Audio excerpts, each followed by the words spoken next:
I'm so happy today that the bills passed in the Lok Sabha and Raj Sabha got the president assent.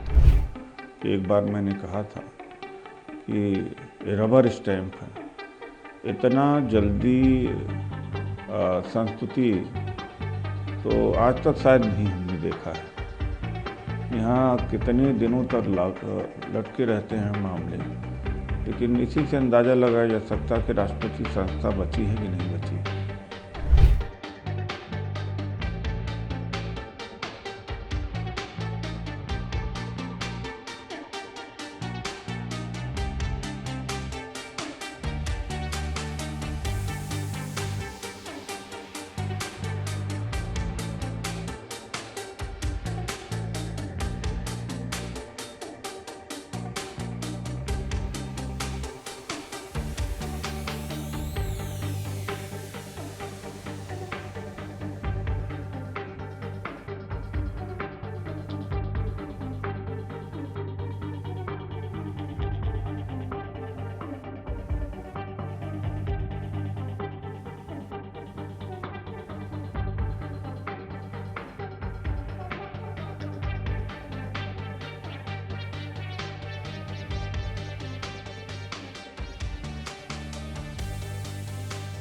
Above the high courts, the civil courts, the high courts and the Supreme Court and the Constitution.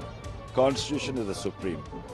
The amendments, the Waqf Bill of 1995 by Congress and later on by 2013 was above the courts, the judiciary, the laws and even the Constitution. It was long overdue.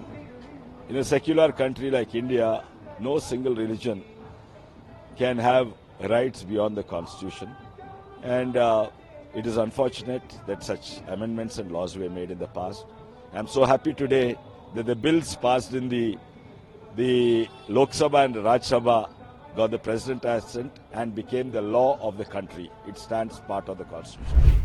एक बार मैंने कहा था कि rubber stamp है, इतना जल्दी संस्तुति तो आज तक शायद नहीं हमने देखा है।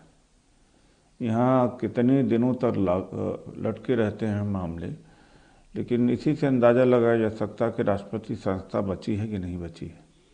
दूसरे, बिहार के डिप्टी सीएम विजय सिन्हा ने कहा सदन से जो बिल पास हुआ है उसका जो भी विरोध करेगा उसे देशद्रोही माना जाएगा, उसे जेल भेजा जाएगा। बिहार में देशद्रोही वो हैं और ये देश के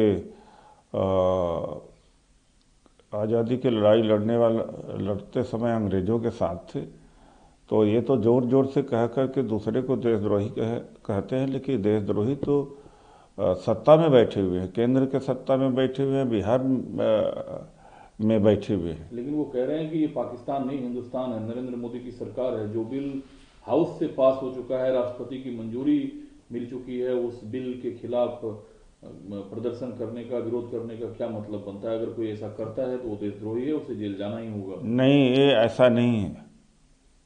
और जो कृषि लॉज थे, कृषि लॉज के खिलाफ में किसानों ने आंदोलन किया, वापस होना पड़ा कि नहीं होना पड़ा, और तमाम ऐसे दृष्टांत आए हैं।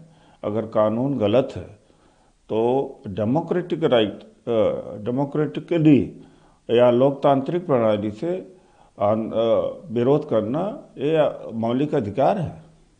अब वो राहुल गांधी कह रहे हैं कि बिल्कुल है। कैथोलिक चर्च की जो ज़मीनें हैं 100, 150, 200 वर्ष पहले की, वही बात उनके ऊपर लागू हुआ। हालांकि क्रिश्चियंस की तमाम ज़मीनों को दबाया गया है।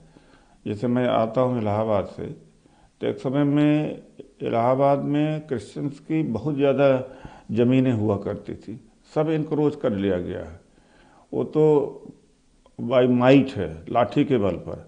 अब तो कानूनी रूप से भी करेंगे, जिस तरह से वक्फ संशोधन बिल ला करके किया है।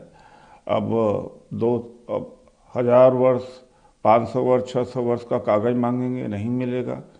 तो डीएम को पूरा पावर दे दिया है, तो सर वो अंबानी को दे देंगे संपत्ति या खुद ही हड़प लेंगे।